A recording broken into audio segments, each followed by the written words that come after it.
Have you ever wondered how your favorite chef cut an onion or minced garlic so quickly and so perfectly? Well, now you can too. Today, I'm gonna show you how to master those basic knife skills using your new Ninja Foodi NeverDull knives. The first and most important knife skill you should master is how to properly hold your knife.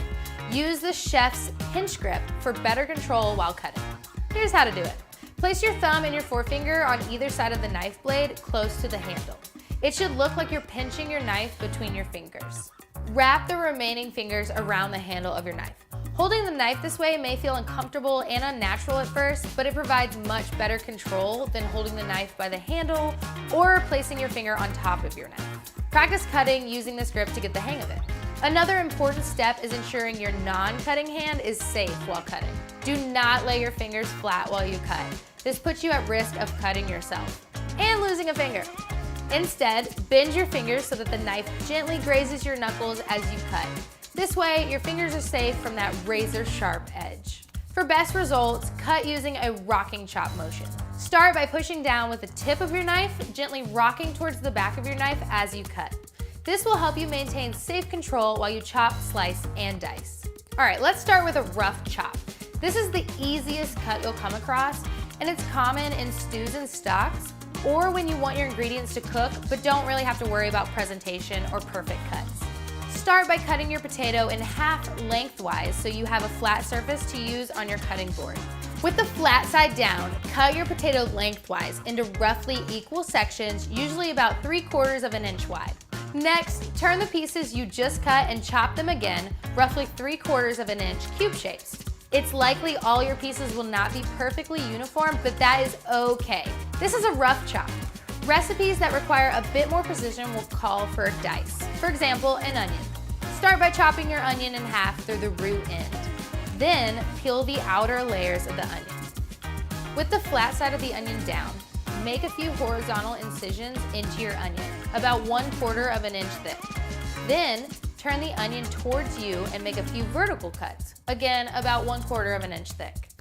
Finally, turn the onion again and cut a 1/4 inch section until you reach the root end. Dispose of the root and you've got your dice. The dice is great for recipes where the ingredients remain uncooked, such as salsas and picos. Another common cut you'll likely come across is a mince. A mince is essentially a very fine dice, as small as you can get it. The most common ingredient you'll want to mince is garlic. To mince your garlic, start by removing the root end. Next, place your blade flat above your garlic clove and smash it down.